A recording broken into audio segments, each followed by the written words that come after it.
I'm gonna go ahead and get things started and to respect everyone's time tonight. I'm Leon Fleischer. I am the member support person for NOAA, among a few other things. I do the social media and I set up these tiny talks, which is a super fun thing to do. So tonight we have Kay Anderson with Precision Temp, and she's going to be talking to us about their tankless water heaters. So hope this goes well. I'm sure it will go well, but this is my first vendor night, so I'm excited about that. We'll see how that works out, and I'll get more vendors hopefully in the fall. I'm booked up through August right now, so before we leave tonight, I'll let you guys know who our speaker is for May. And also just to let everyone know, you are being recorded just so that we can put this in our video library for those that can't join us right now. They can watch this at a later date. We do have our inspectors as well. We've got Frank, Tony, Linda, and we have our president slash senior inspector, Rich, and Robin. I'm going to turn it to you. I think I've covered everything. Oh, Kay said that she will, if you guys have any questions along the way, we can answer them towards the end. I think isn't that what you said? Yes, yes, that would be good. All right, great. Okay, well, Robin, do you have anything you'd like to say before Kay gets started? Thanks for joining us. Okay. I would. Hi, everyone. I am happy to see you all. Absolutely happy. But I just wanted to take a minute to let you guys know that the Tiny House on Wheels movement is alive and well. We were at the North Carolina Tiny House Festival this last weekend. And even though they didn't have a lot of tiny houses, there was a lot of interest. And I'm telling you, the lines were, I've never been to a show where the lines were this long. Never. They were longer than I saw in 2016 when, in Colorado and in St. Augustine when, thousands and thousands of people came out. So I don't know what the count was at the end, but there's definitely some interest in North Carolina for tiny houses on wheels. I know North Carolina recently passed some ordinances allowing tiny houses, and maybe that's piqued some of the interest. But they had a workshop on Friday and then the show on Saturday, and they had workshops going on throughout the show. So it has been a real eye opener. I mean, bro, this is like everybody's definitely on the bandwagon for tiny houses on wheels. And Patrick, if you want to mute, if you don't mind, I appreciate that. I was kind of seeing that pop in here. So with that, I know with Kay, she is very active. I've seen her at a lot of the Great American Tiny House shows. And at the Great American Tiny House shows, you'll see a lot of her little bags that she puts out there on every seat. So they're definitely into the marketing side of things. And so I'm sure I'm anxious to see what she has for us today. So with that, I'm going to turn it on over to you, Kay, and then we'll take it away. Okay, I appreciate that. I'm going to share my screen with you, and I'll share a little presentation that I have for y'all.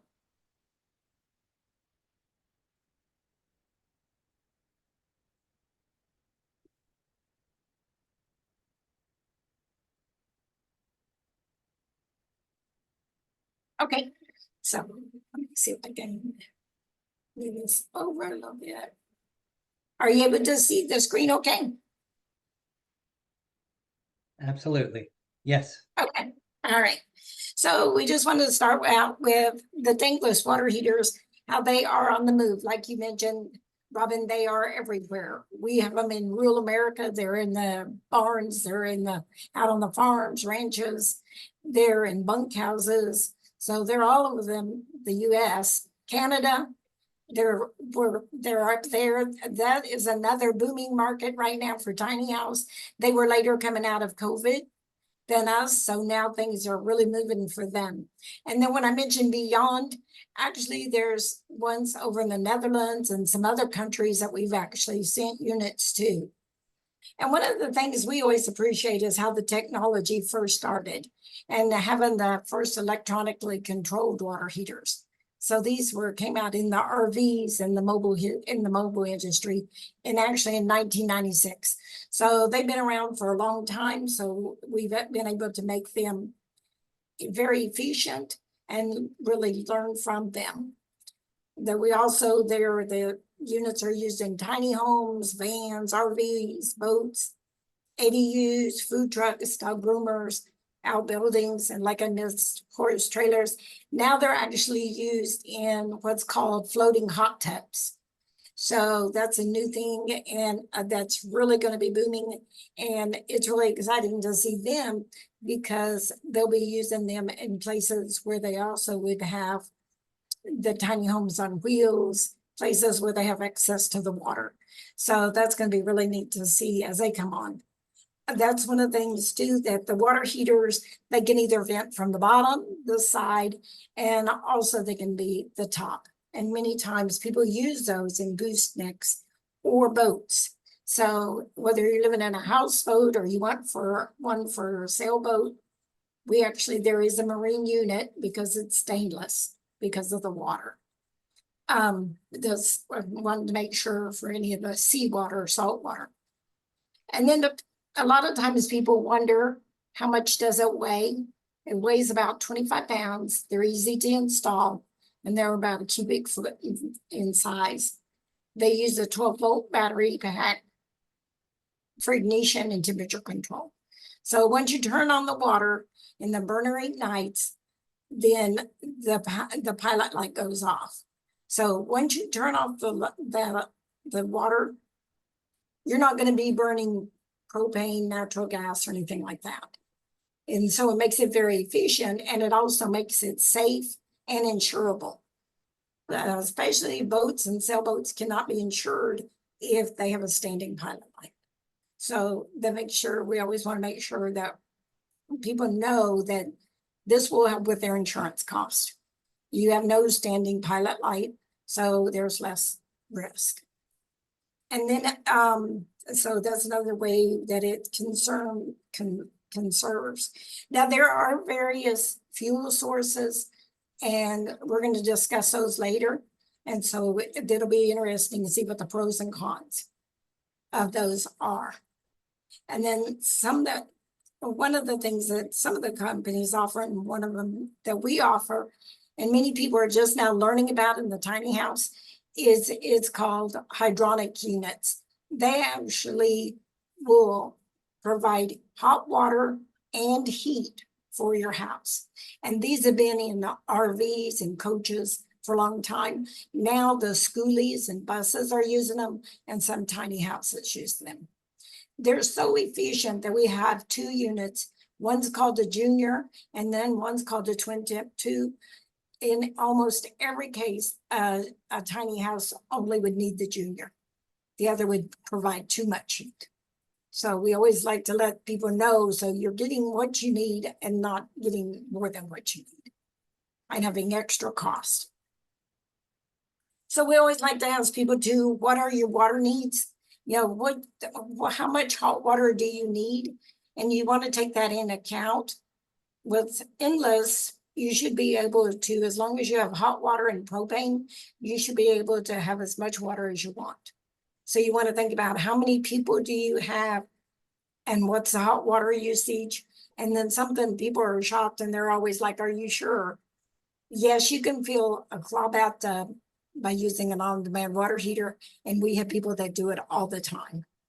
So oftentimes they're like, is that possible? Yes, it's possible as long as you have as long as you have water and propane, in our case, propane or natural gas.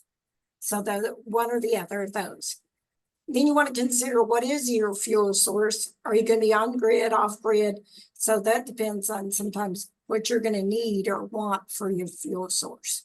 And also your water source. You want to check your pressure and then think about what is your water source and what pressure it's gonna come out, if you will need to worry about scaling or not. In most cases, because it's on demand, there's not a problem with scaling. But there are some that maybe in some areas, even in the US, that may have more of a problem with scaling. So it's always good to find out and know. Then to know, are you gonna be on foundation or off? And then sometimes that can depend on, what kind of source you want. If you're on a foundation, oftentimes for convenience, you can have natural gas, and you can have an on-demand water heater that's natural gas. Then, especially for communities, Airbnbs, you're not being concerned with the propane running out. They'll always have it. Then here's just a list of what you can look for in a good on-demand water heater. Their output, and sometimes people are like, well, we don't need all the details, but you want to know enough to know that you're going to have hot water and for how long a period. Some of them will tell you that it'll stay at a certain temperature, but you have to watch closely because it'll say it'll stay at a certain temperature, but then it tells you for how long. So that's what you want to make sure of. And then, is it efficient? Whether you use electric or natural gas or propane, you want to find out what's the most efficient, what's using the most. Is it reliable? Do you know of people that can actually tell you, we've had it for years? If the company's been around a long time doing on-demand water heaters, you should be able to find out how long their customers have them. Because an on-demand water heater can last for years if it's serviced and taken care of. And I'm talking a number of years. We have some of our original units out there that people tell me are 20 years old. So it's not uncommon for them to be out there a long time, unless unless they have any kind of problem with normally the problem they might have is if they don't winterize. So we always encourage, if you're not using your water heater, winterize it, because it's just like any other water heater. If you don't have heat going to it and you leave it out, it's something out in the cold with water, it's going to cause a problem. But on our website is all the instructions on how to winterize. Our service tech will walk you through how to winterize. So we always want people to know that we want their units to work and last. And that goes along with being dependable. They're compact, lightweight. I'm not a big person and I can lift one. So it's even with the door on it, I can still lift the actual unit and move it around. They're quiet. They don't make a lot of noise. So you can use them in any of the parks where they have the quiet zones or quiet times, then you can still do it. Use them. They're easy to install. You don't have to go to someone to have your unit installed. You can call our service tech and he can actually walk you through installing it. And on our website is actually the install manual, but he will walk you through it. He does it all the time and it doesn't take a lot of time. It's very easy. If you know anything about plumbing, it's really easy. He can, there's just a few connections. The one thing too to think about is if you are going to have somebody do work on your unit, there are some with what they call the brazed. They're brazed all around the unit. And then there's some with the hinge door. The problem with the braze all around, it's brazed. It has no screws. So if your tiny house is jostling down the street roads and anything in there gets even knocked out a little ways, you can't unscrew it and look and see. If it's brazed, you take it to somebody, they're going to have to cut your unit open. And a lot of service people now are saying they won't do it. Or the cost is going to be, very high. The ones that are hinged with the wall hinge often can be the same thing. So if they're walled or they do certain things with them, that's what you want to think about. It's just like any water heater, you'll want to be able to service it. And especially if you're going to only be using it some part-time. And they are certified by IAPMO, and they're certified by a Kansas Kenzie, the Canadians. They're environmental friendly because they don't have a lasting burning fuel. So the igniter is going to come on, spark, it goes off, it heats your water now, and the burner's on heating, but once you turn off the water, nothing is on. And they price them competitively. So what you want to make sure is that when you're looking at the pricing, that you're looking for all the whole parts. And we're going to touch on that a little bit later. And then looking to know, ours is made in America. They're serviced right here in Cincinnati. So they're made here, tested here, and everything. And then you want to check and see, because it's important to know if you're going to need service, who are you going to be calling, and how convenient is it going to be? If you're like me, I have a hard time calling people, and then they're not understanding me. And then I'm not understanding them. So it's easier just, to make things easy for you. Then we ask about why propane or natural gas over electric or diesel. And it's cleaner burning. And like they said, there's less emissions, no smell.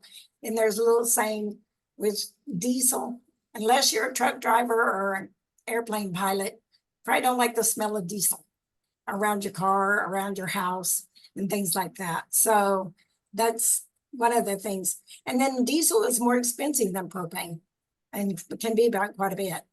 Diesel also rattles and clacks. If you've heard the trucks, you've heard the clacking. And so your diesel unit would use the same.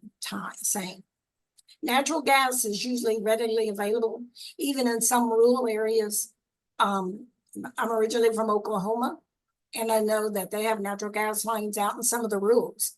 So it's not uncommon for them to be able to get even out in the rurals. They also have propane, and they can also have propane delivered.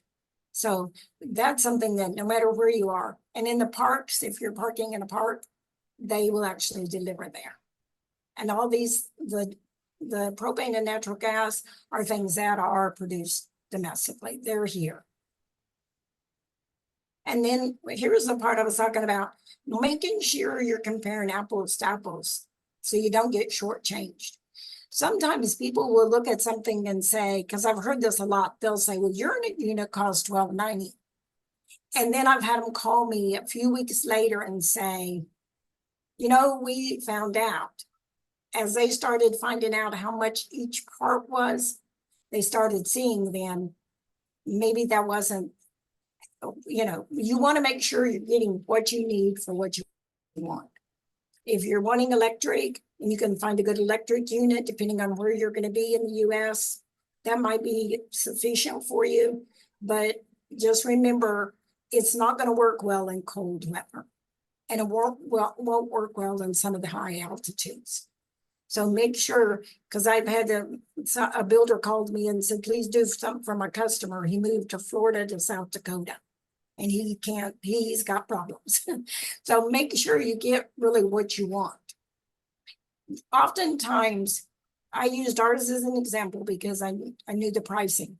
The whole unit is $12.90. You can order it through the website. It's $12.90 out the door. That's the cost of the door. That's the cost of the install package. That's the freight. And you can install it yourself unless you don't want to. And like I mentioned, as DIYers, Ray is our service tech, and he will always help. And then we have another gentleman, Jerry, that helps with service. But you want to look, because oftentimes people look at the price of the unit and say it's $600 or $700, but then they start adding in $150 or $200 for the door. They actually, on the ones that vent through the side, they sell the door separate. And then the shark bites and everything you need to hook up to your gas and water, then you have to go buy those separate, and they'll sell you those separate. So then they may charge you freight. There are some companies that will require that one of their dealers install it. That can be very costly. So please be sure you check to see, are you going to be able to install it? Or if you do, is it going to make your warranty void? Because someone will say, You can install it, but as you read down to the fine point, it says, if you install this, it's not installed by our dealer, your warranty will be void. So you want to make sure that you get really what you need. And then the service, how easy is it to get service and find out, you know, is it really their service? Is it always there? And think about even before, if you're going to deal with a company and order a unit, you want to call and ask them questions.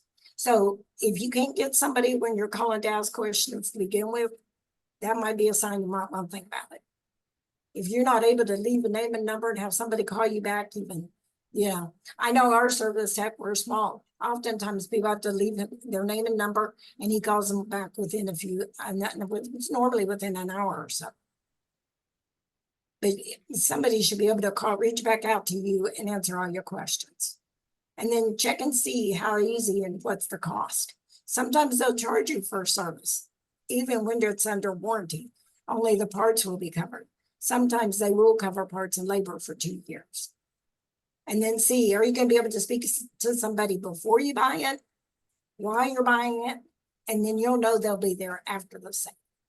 So you want to make sure that you really are able to talk with them.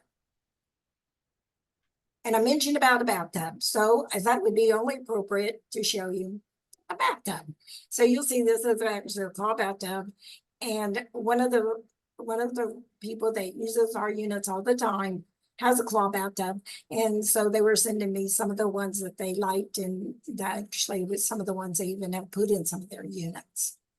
So I thought it would be nice to let you see that these are things and options that are open to everyone. So that's actually the finish of my little presentation. We always just encourage everybody not to run out of hot water and make sure it's really safe and efficient for you. And then she had mentioned we could do a Q&A. So if you all would like to do that now, let me stop sharing my screen. Leanne, do we have any in the chat? If not, I have a couple questions for Kay. Sorry. Maybe I'll go ahead. Yeah, trying to unmute myself. Yeah, I didn't mention that earlier. I did say at the end of the presentation, you guys can raise your hand if you want to ask a question, or you can put it in the chat and I will read the question to Kay. I do see. I have a couple of questions to get things started here, Kay. Okay. You said you had 2 units. One is a junior and one is a twin temp 2. The junior unit, do you know what the gallons per minute that unit will put out? That's always one thing I'm concerned about, how many gallons per minute. Then you can adjust your shower heads based on how many gallons per minute your unit will put out. If you want to like 2.5 gallons per minute shower head, they do make them out there. If your unit is only putting out 2.5 gallons, then of hot water per minute, you can take a continuous shower even on a small unit that only puts out 2.5 gallons. You know what yours is? You know, I don't have that right in here. If you want to give me just a minute, I'll go, let me grab something and I'll see if it's on ours. On that. That's all right. If you don't know, we can, that's fine. That's one of the, the other thing I've seen in these on-demand hot water heaters is that the installations is very important, that on the outlet side, you don't put your PVC pipe close to the water heater. You need some kind of metal pipe going out 8 to 12 inches from that point. Is that included in your installation kit, Kay? Yes, that's included in our install instructions and then also in our service. So they give them, like, I know that the shark bites and certain things are in there, but I know also in the install package, when it's sent to someone, they get an install manual, but it's also on our website. And that's what it's going to say. All the output and all the, like you're asking about, what is the output for the junior? All of those things are on our website. we have on the website, we'll have an install manual and a service manual, but then it also gives all of the degree, all the information as far as how much the output. Okay, But like you mentioned, yeah, they will tell them how far it should be away from everything, how many inches, what, how much space should be above, how much below. And then since we have the ones, one vents through the side, one vents out through the ground, through the bottom, they'll even tell you how far to extend that, how far to go down under, below your house floor, so that it's not going to be anywhere close to cause any problems, because you vent it down to the floor. So all of Right. those things, yeah, they have there. that makes I sense. noticed- That makes sense. I know another factor in tankless water heaters is the temperature of the water coming into the hot water heater. In other words, if in Florida we have, warm weather, and so our water is a lot of times 70 degrees, and water that's up north coming in, it might be 45 or 50 degrees. And so what these tankless water heaters do is they raise the temperature 10 degrees, 20 degrees, whatever it is, based on, the size of the units and things like that. So that's something else, guys, to take a look at. And also there needs to be enough water flow coming into the unit to start the gas to cause it. I mean, if you just turn a trickle on your hot water side, it may not have enough flow to turn on the pilot light and get the thing heated up. There has to be a certain amount of flow going through it. I don't know if you know that.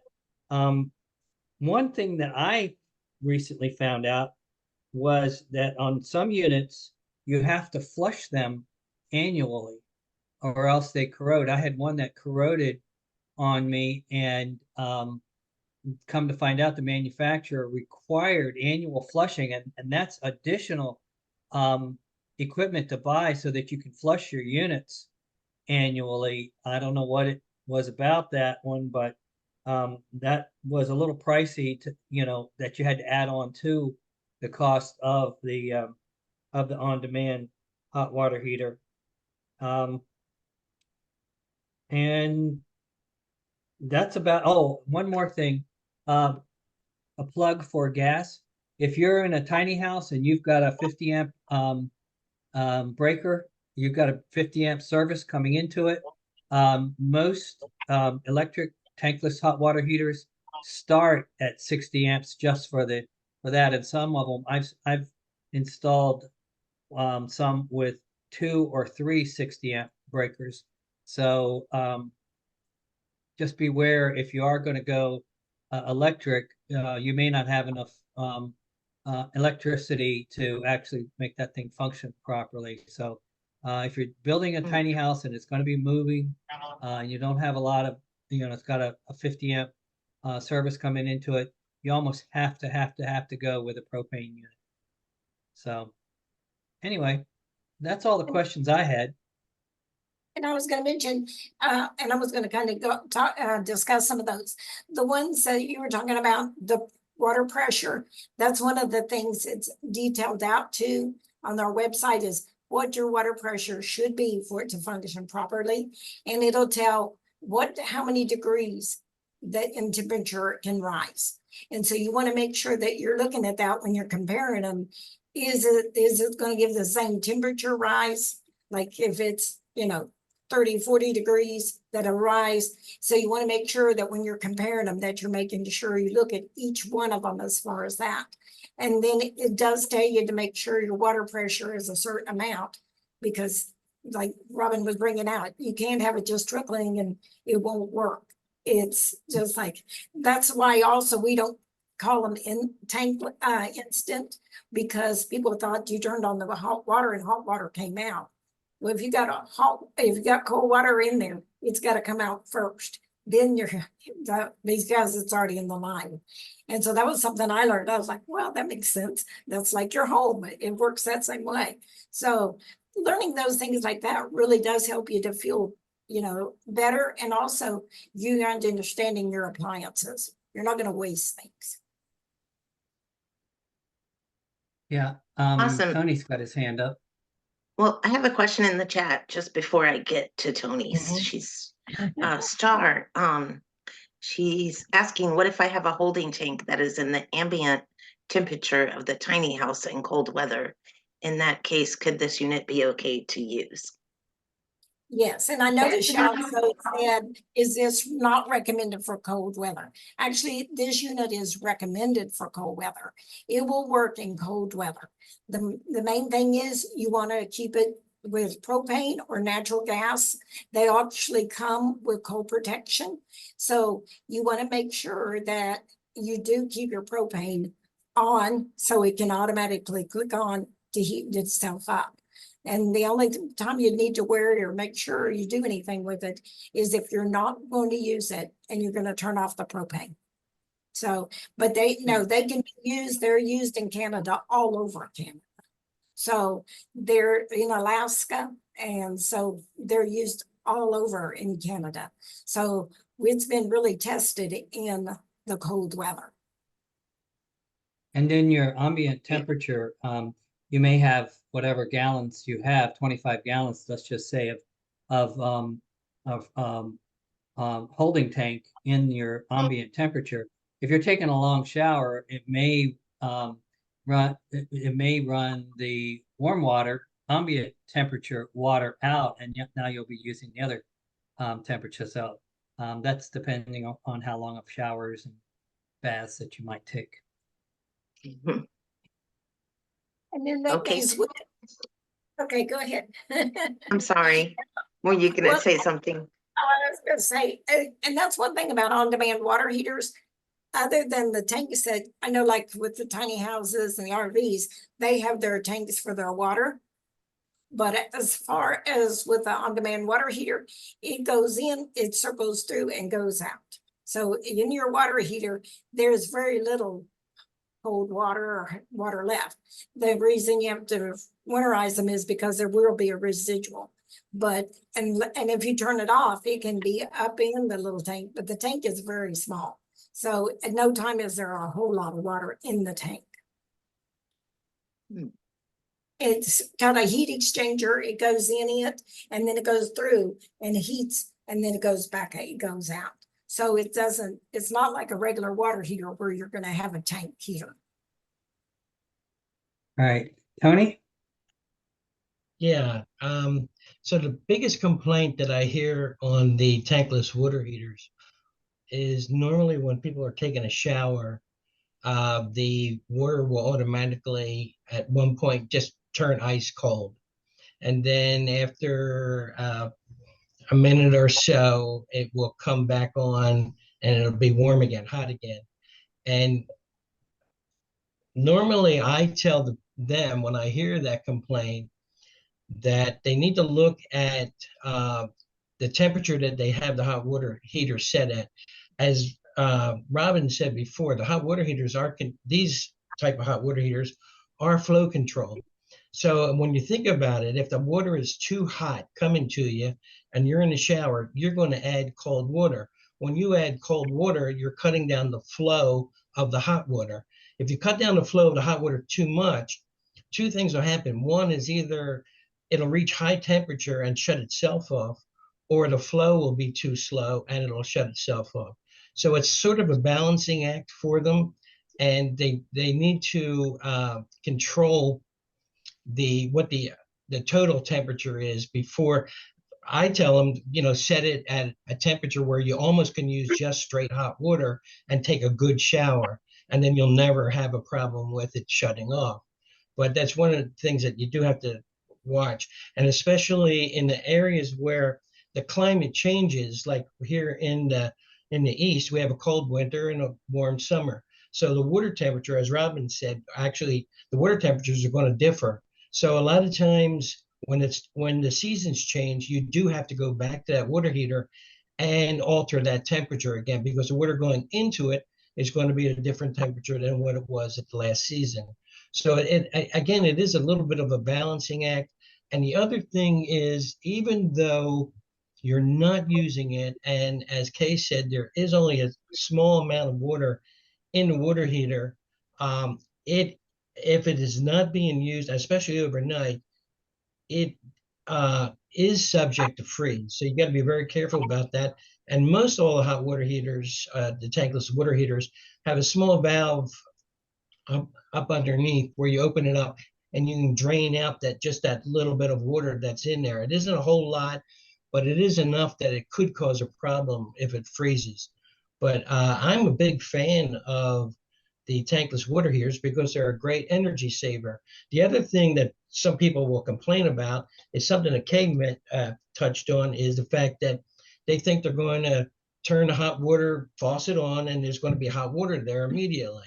Well, the distance between your faucet and that hot water heater is whatever it is cold water in there. So that cold water, as Kay said, has to come out first. So some people have the wrong expectations on these things, but if they are managed properly, they're really good and they're great energy savers. Great. Thank you for that, Tony. You're welcome. And one of the differences between that I say is if you've got a 30-gallon hot water heater, you're cooking all day long 30 gallons of water. So that means you're keeping it at whatever temperature you have the thermostat set at.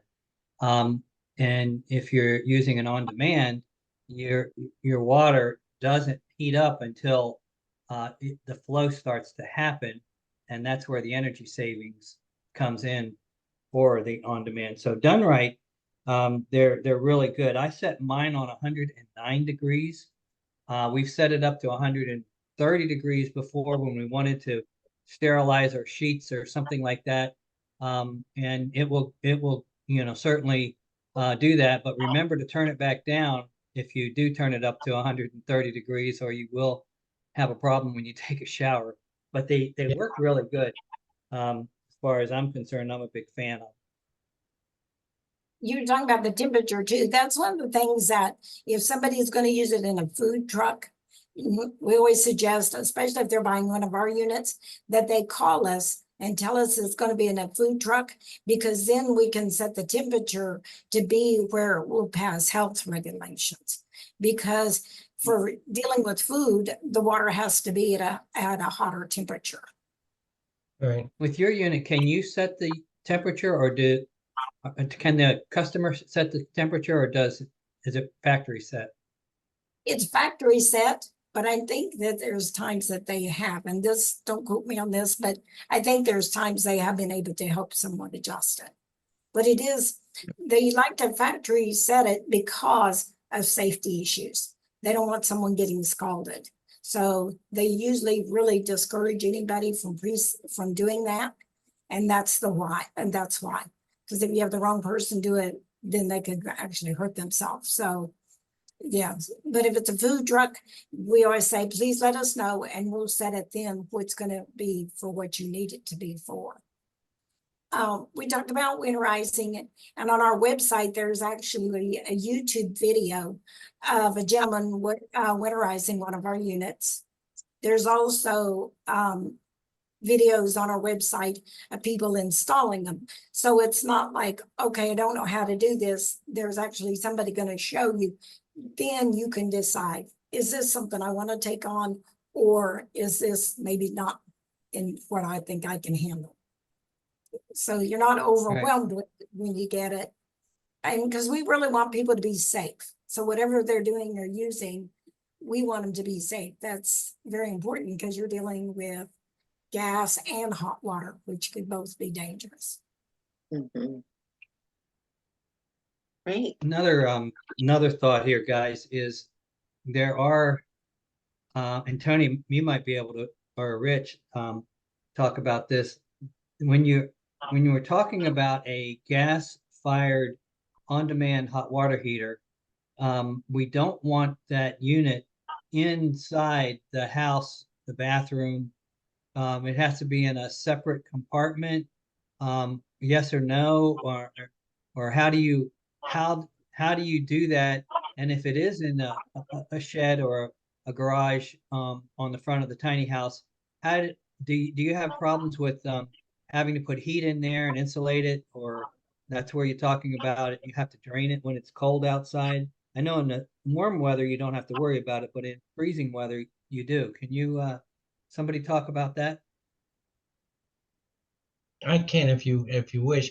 I think though, Precision Temp, if I remember right, most of those are through the wall units. Am I right, Kay?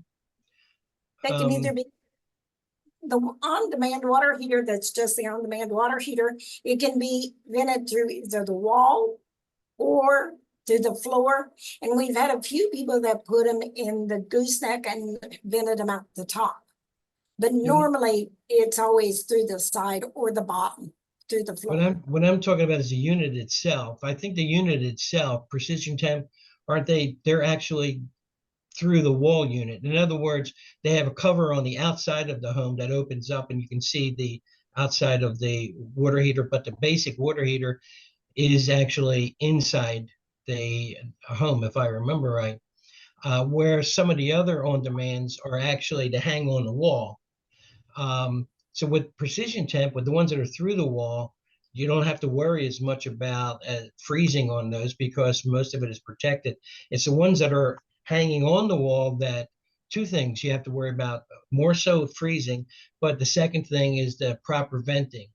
Now, the Precision Temps, most of them come through, if I remember right, just vents out through the cover, through the front cover. But you can have the different, am I right, Kay? You can have the different vents that would go through the wall or through the floor and so forth. But the ones that I think Robin was talking about are mainly the ones that hang on the wall. You have to be really careful with them because the code doesn't allow those hot water heaters, any hot water heater that is combustible, the code doesn't allow that hot water heater to draw any combustible air from the interior of the home. So you have to be very sure that what the hot water heater that you're buying is either concentric, which means it's actually going to draw that air from the outside, or that it is outside, period. But I think most of the Precision Temps are, you don't have to worry about that. They're already designed for that purpose. Right. They have the ones that look like that were originally in the RVs that have a door. And you Right, see on the them? outside, yeah. Yes. Then you have ones that are, they are inside, but they have all their venting through the bottom that goes out the bottom. And so that's how they too will get the air. All their air and venting is at the bottom. And so, and that's, we call it an NSP, no side penetration. But it's all designed under the same thing that you're not going to be drawing the air and things from inside your house. And like that, that's all been the same as tested and certified, like with IAPMO and CSE and all of those, to make sure that everything they did is correct. But the reason they designed them like that was so tiny homes didn't have to have that hole in the wall, so to speak. They could actually have some other way of venting. And so, yeah, they do have those that are made like that. Right. Can somebody talk about the hydronic units that do hot water and heat? I'm interested in a little more details on that. It does do hydronic, it does the hot water and the heat, and then it usually they'll use the blowers in the floorboard, and it blows out the heat from there. And it's the hot water and everything is done just like the on-demand water heater, but then it has an what they call an additional unit to it, another hydronic in it. So then what it'll do is that will then take the heat. So while it's producing hot water, it also produces the heat. And then that heat is put out so you can use it in your tiny house, RV, or anything like that. And that's something that was in the coaches and things years ago. And as they kind of started, I don't know how to say this in a nice way, be tactful, but when they started being kind of cheap with what the appliances they were putting in them, they started cutting out some of those provisions like that. So maybe they would just do something less, so to speak. So, but yeah, those, and like I said, the one that they go on the 22, it really produces heat. So they always say, if you're putting in a tiny house, all you need is a junior unit.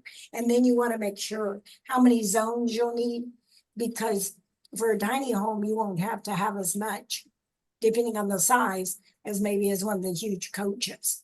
So even with the juniors, they'll talk to you and let you know. So that's where the service techs really talk to the people, because they want to make sure that what you're getting is really what you want. And Yeah, if it they sounds do to it- me like a radiator system where the hot Yeah. water will flow through an air exchanger, a heat exchanger that you can put in different zones, and maybe a floor along the baseboard, and the water will flow through that, and they'll have some kind of fins on that that will take the heat and put it into the tiny house, so that when the whatever thermostat or whatever calls for the heat, it turns on the hot water heater and starts, instead of flowing through your faucet, it flows through the baseboard or radiators that you have. I don't know. I've never heard of it before, but I haven't heard of a lot of things. But I thought that's kind of interesting. We wouldn't use it here in Florida, but in a cold weather state, it would probably be useful. Yes, I know that one of the tiny house shows, because we knew they needed hot water, and we knew too, we had to be careful in telling them about the twin temps, because we didn't want them to get the one that was going to be too much. We didn't want to do it, have them ordering something that wasn't going to be something that worked for them. And a twin temp might be something that they would need to have somebody install, that has a little more plumbing knowledge and things like that. I think they could probably talk me through maybe installing one of our regular water heaters, but a twin temp I know would be way out of my league. But on our website, Robin, you'll be able to look and find a lot of information about the twin temps. And then if you still have questions, feel free to email me. And the details I don't know, the technical things I don't know, I'll be happy to answer for you or anybody else. Very good. And my email is real easy. It's the letter K, Anderson @precisiontemp.com. So it's just the letter K and then Anderson @precisiontemp.com. Great. I was going to mention your website, precisiontemp.com. I think everyone probably already knew that, but just to make sure, if you guys have any questions, any more questions or comments? I know one thing to be careful about, if especially that's why I believe you needed to have the IATMO certification. And if you're building a unit that's going to travel, if it's going to be used as an RV, they do shake around a lot, and they have to be tested against that. So if it's an ANSI 119.5, not so much, but an NFPA 1192 would require certain, not only appliances that are bolted down, but also your water heater and other things like that would have to be secured in a way that they could travel and bounce down the road. And that's why they have to be tested. So. And that's also why you want to make it so you can be able to service it, because it's like anything else, it's going to bounce around and it's got little parts in it. And oftentimes it's just a matter of this the flow meter got maybe turned over just a little fraction. And you call the service tech, he says, okay, unscrew the 4 screws, take off the door or take off the panel, and then just line the little flow meter back up, or something simpler like that. Because it's like, we think about if you're jostling around and you don't do something with your cabinets and you're in an RV or something, things can come out of the cabinet. So we always want to make sure people know, we want them to be able to be happy with their unit. Nobody wants something that they can't use. So that we've always lived by that and making sure that we provide. So.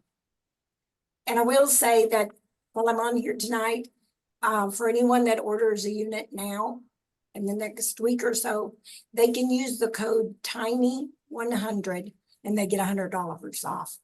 Just order it through the website. Or if you have one of the guys on the phone, you've got questions, and don't worry about calling our service guys and talking to them. They're like, yes, well, we're here. And what they'd rather have a busy day than a slow. So just tell them you have the code and what the code is, and they'll be happy to help you. That's fantastic. Tiny100.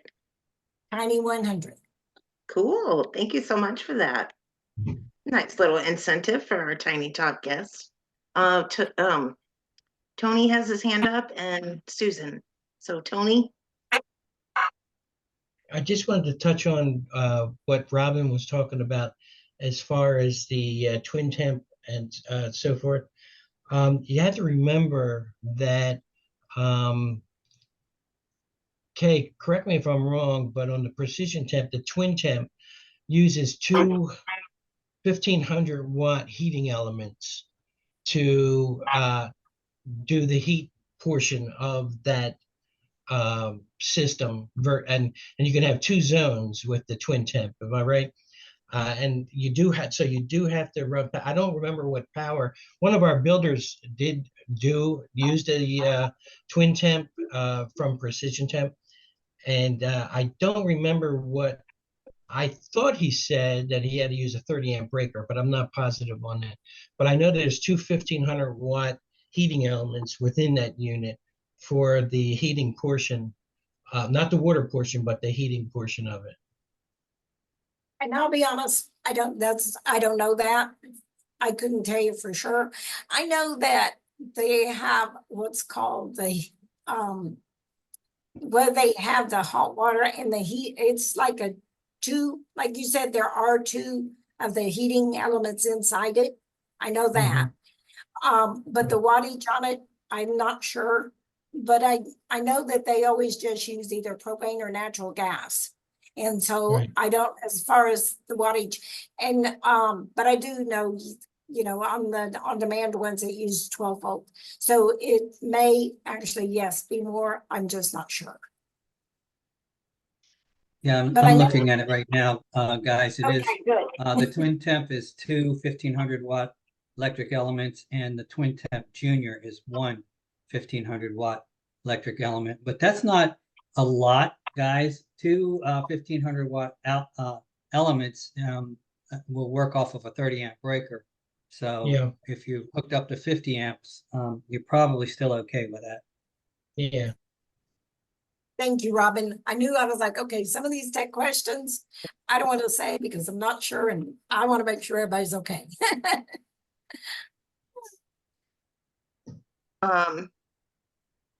Susan, did you have a question? Yeah, I know we're about to run up to our end time, but while she's here, I wanted to give her an opportunity to clearly state why Precision Temp is a better choice than I know some of us probably know who their biggest competitor or competitors are. What is it about your product or your products that makes that the better choice for people than some of your biggest competitors? Well, probably one of our biggest things is the units are tested right there. The builder is held responsible. I know who built that unit. He knows who built that unit. So everybody knows when they're building it. So they take pride in it. It's tested right there. And they also stand behind it. So anything can go wrong with something may go wrong. So we want to make sure our service and our guarantee that we stand behind it. So we always stand behind it. Some of the units, like I mentioned, why is it better? If it's electric, they don't produce as much heat for your hot water, so they're not always good and cold. Some of the others, if they have what they call the braze fronts on them, they're going to cost you a lot if you have to fix them, and you can't take them apart. You can't, if it jostles around, you can't undo that with 4 screws. So our units are better, and they've been around longer than most of our competitors. Because most of the competitors I know haven't been around since 1996. And we have customers from 1996 that call me still and say, we still have your unit. So that's why I say it's the best, because I listen to the customers. Awesome. Jason Turner wants to know, I'm assuming this is ordering time. What lead times do you currently have? Right now, we always normally say within 10 days, a week to 10 days is normal turnaround. We always tell them that as we get into the warmer, busier times, it can go to be 2 weeks, but normal, I mean, a lot of times we're much faster now. They're a lot quicker now, and they start knowing that we're starting to get busy. They start putting them what we call on the wall so they can ship right away. But if we've really got, you know, had a busy weekend and everybody's sent in a lot, then it may take you know, but 2 weeks right now, it would be way less than 2 weeks. Awesome. Thank you for that. You're welcome. Do we have any more questions? It is about time to wrap things up. We're at the 8 o'clock hour. We usually try to keep it inside an hour in respect of people's time. Any last minute, any more questions for Kay or anybody? I do want to, I see some members on here and some are not NOAA members, so I want to let everyone know about our spring promo special is going on through April 30th. When you go to our website, pay in full for any membership, you can take 15% off when you enter the promo code SPRING 2024. So sign up now. Like I said, it ends April 30th. And spread the word, tell your friends, because you know you want to have your house NOAA certified. Don't be out there with not being certified. May, our guest is going to be Travis Duckworth. He is with the Soul Learning Institute out in California, and I'm looking forward to hearing from him. He started out with just students in a class. They built a tiny house, and his basically an empire now. He's taking orders. He does tiny house kits. He has built a 2-story tiny house that has an elevation system. So he's going to talk about that and much more. So that will be May 21st. And again, that's a Tuesday at 7 p.m. So tune in. And if there's no more questions, I just want to say thank you so much to Kay for taking time to be with us. That was a great presentation. I learned a lot, and I actually started with 0 knowledge. Now I have a ton of knowledge. So thank you, and thanks everybody for joining us. Thank you, Kay. Our inspector. Thank you. You're welcome. You're welcome. And thank you all for your help, because I knew some of the technical things. I'm like, okay, that's, yeah. Especially with the twin temps, I learned a lot about the water heaters, the on demand, but still learning with the twin temps. So I really appreciate your assistance, both all of your help. So that was really great. Thank you very much. Thank Thank you. you, It Kay. sounds like you have a good service team behind you too, willing to help with questions. So thanks everybody. We will see you next month. Have a great night and good week, and we'll see you soon. Thank you. Bye. Bye-bye, Thank you. everyone. Thank you, everybody.